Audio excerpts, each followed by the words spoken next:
In the majestic lands of the Masai Mara, where the wildebeest herds swell like a surging tide, the greatest battles often unfold in silence, deep within the fragile, yet fiercely loving heart of a single creature. This is the story of Kira, a mother whose love was being overshadowed by the creeping darkness of disease. In the vast, sun-drenched, and windswept expanse of the Masai Mara Reserve, everything is defined by strength. But Kira, a proud lioness of the savannah, was now subdued by an unseen enemy. Beneath her ragged golden coat lay a monstrous, swollen tumor, making her every step heavy, as if weighted with lead. It was more than a physical burden. It was a ghost slowly stealing her will to survive, forcing her to abandon her pride to avoid persecution from her own kind. Cradled beneath that cold mass was Kira's tiny, vulnerable cub. Weak and exhausted, it desperately tried to suckle the last drops of milk, a supply now dwindling due to its mother's illness. This fierce maternal instinct transformed her pain into fierce resilience. Kira knew she couldn't give up. She had to live to keep her cub from the cruel grip of nature, from the cold nights where the cries of the hyenas echoed. But her solitary battle was reaching its end. With her last ounce of instinct, Kira headed north, towards a faint human scent, the outer boundary of the Masai Mara Rescue Center. She staked everything on a thin sliver of hope.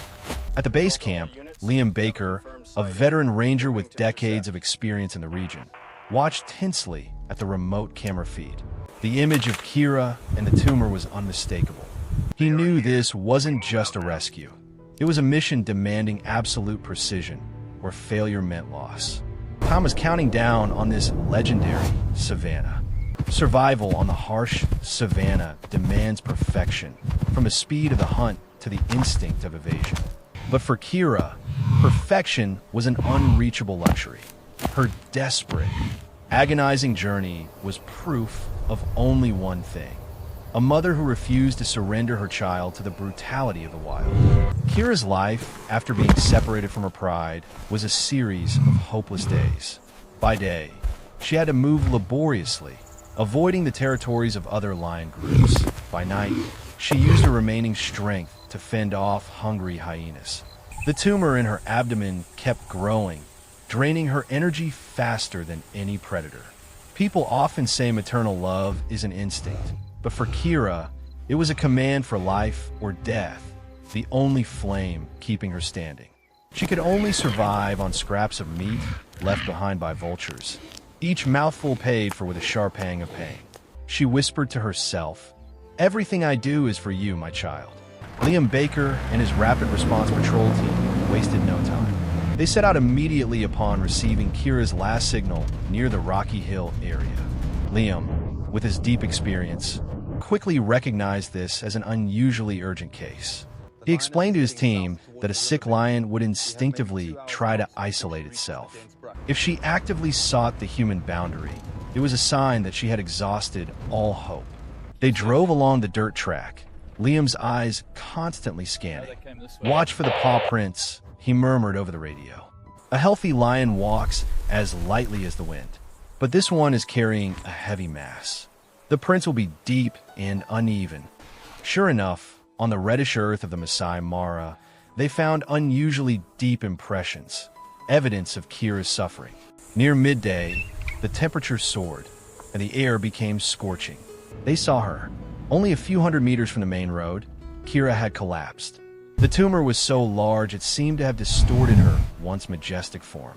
Exhausted and dehydrated, she lay motionless.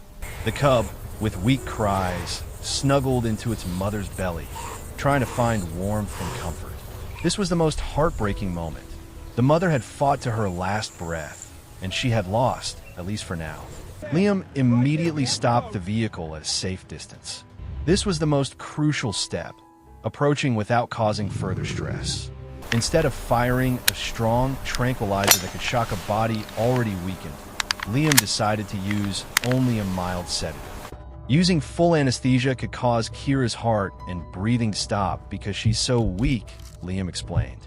"We just need her calm enough not to harm herself and her cub during transport." With the utmost care, the team approached. Liam gently lifted the cub. He felt the small body trembling in his hands. "Hold on, little one," he whispered. "We'll take you and your mother home." As Kira was gently placed on a specialized stretcher and moved into the special transport cage behind the vehicle, Emma Collins quickly checked the restraints and the backup oxygen tank. The car started moving. The Masai Mara sunset cast a brilliant orange-yellow color over the savannah, but also shadows over the two creatures in the back of the truck. Through the rearview mirror, Liam sighed, his heart filled with immense admiration for this brave mother. They were racing against the night, carrying a promise, the promise of a miracle waiting ahead. When the truck stopped at the Central Veterinary Clinic of the Masai Mara Reserve, a team of vets was waiting at the door, wasting not a second. Mother and cub were quickly moved into the emergency room. The cub was placed in a special warming incubator, and a female doctor began to feed its substitute milk via a small bottle. Everyone's focus shifted to Kira. Dr. Maya Sharma, the head of the veterinary team, a woman with keen eyes and steady hands, was in direct command. Her calmness eased the tension surrounding them. Kira was quickly taken for an ultrasound and X-ray. The images on the screen astonished the team. The tumor was not only large, but also a bulky, highly vascular fibrosarcoma, occupying nearly half of Kira's abdominal cavity. It was severely compressing her lungs and stomach. "We have no time left," Dr. Maya said, her voice decisive but devoid of panic. "If we delay a few more hours, she won't survive the night because her body is too exhausted and the pressure from the tumor is immense. We must operate immediately." Outside the glass window of the brightly lit operating room, Liam and the Rangers waited, their faces tense. They could do nothing but place their faith in the hands of the medical team. Liam recalled the image of Kira fighting death on the savannah. He knew this lioness deserved a second chance to fight. The surgery began in the quiet of the night. The light reflected on the fur shaved around the incision site. 2 hours passed heavily. Every movement by Maya and her assistant had to be incredibly precise, not only because of the tumor's massive size, but also due to Kira's blood loss and weakness. Sweat beaded on the doctor's brows. No one spoke a word, only the steady beep of the heart monitor and the clink of instruments. It was a pressure-filled silence, where the boundary between life and death was infinitesimally thin. Finally, the operating room door swung open. Dr. Maya offered a tired but radiant smile. "Success," she announced. "The tumor has been completely removed. The surgery was long, but Kira made it through." A collective sigh of relief filled the room. Emma Collins, the ranger who participated in the rescue, silently wiped away tears of joy. Kira was moved to a warm recovery room, closely monitored by medical equipment. Liam stepped close to the bars, placing his hand on her. He softly said, "She truly is a brave warrior." The cub was then brought close so Kira could smell it. When Kira slightly opened her eyes and stirred at the cub's weak cries, the room seemed to burst with boundless happiness. The first battle was won, but the journey to recovery was still very long. After the surgery, the recovery room became Kira's second home and the medical team's focus. Survival was ensured, but now it was time to face a greater challenge: recovery. Kira lay in her warm enclosure, with a 4-line in her leg providing nutrients and pain relief. These were the difficult early days, but the entire team was ready to do whatever it took. The deciding factor was not medication, but emotion. The cub, now cared for and slightly healthier, was allowed back near its mother. The moment Kira opened her blurry eyes and slightly moved her ear towards her cub's weak calls was the turning point. This was the catalyst. The fierce maternal love that had been hidden under the veil of sickness now flared up, urging Kira to fight for the child who needed her warmth. The cub was her greatest motivation. Dr. Maya outlined a clear, structured recovery plan. Phase 1, stabilization, monitoring the incision, pain control, and tube feeding if necessary. Phase 2, mobility. After a few days, Kira was encouraged to stand, drink her first sips of water, and eat minced meat. Little by little, life returned. The familiar sparkle of a wild animal began to shine in Kira's eyes. Phase 3, rehabilitation. When the incision was completely dry after a week, the mother and cub were moved to a larger, semi-wild enclosure. In a new area, the story shifted from medicine to instinct. The cub, now energetic, began to run and explore, as if discovering a completely new world. Kira, though still slow, had to get up, had to follow her child. She began to practice her survival skills again. Under the observation of experts, she practiced stalking, sniffing, and teaching her cub vigilance. Kira's first roar after surgery was not yet mighty, but it was brimming with life. The doctors and rangers smiled radiantly, knowing that the most dangerous phase had passed. Liam and Emma often stood far away, watching Kira and her cub play in the golden afternoon sun of the Masai Mara. They documented her incredible recovery progress. They shared a quiet moment, contemplating Kira's courage. "She's not just recovering," Liam said softly, "she is being reborn." In that moment, they realized that their work and love had been repaid. Kira was no longer a patient. She had returned to being a lioness mother, a warrior. The entire team agreed. It was time to prepare for the final chapter, returning Kira and her son to freedom. The greatest reward in conservation work is not a successful cure. It is a second chance. And for Kira, freedom was not just a place. It was a feeling shared with the child she had fought so hard to save. After weeks of monitoring and assessment, the big day arrived. It was a bright morning, with crisp air blanketing the savannah. The truck carrying the steel cage rolled slowly, bringing Kira and her son deep into a safe, secluded area of the Masai Mara, a place with abundant food sources and less territorial competition.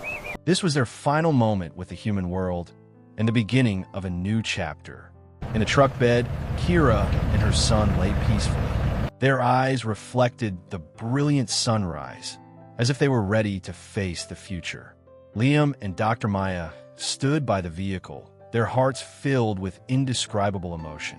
This was the reward for sleepless nights and stressful hours. The door of the steel cage was slowly opened. Kira hesitated for a moment, taking a deep breath of the familiar scent of dry grass and moist earth. She stepped out first, her gait having regained its majesty but still cautious. The cub immediately followed its mother, frolicking with the wind and the bright sunlight of the savannah.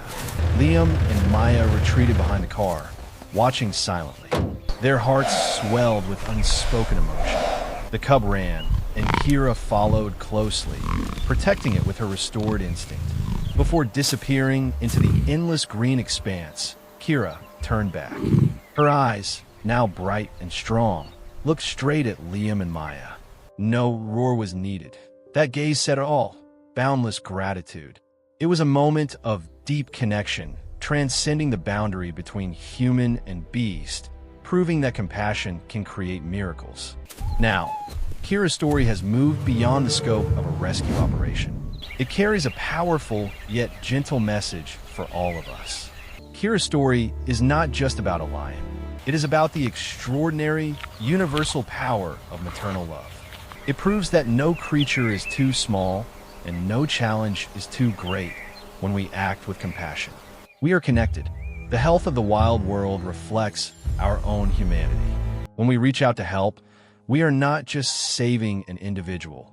We are affirming our own value. Conservation is not control. It is the building of a bridge to independence. Liam, Maya, and their team did not own Kira. They facilitated her return to her true life. And you, who have followed this hopeful journey, you have helped write the next chapter in Kira's life.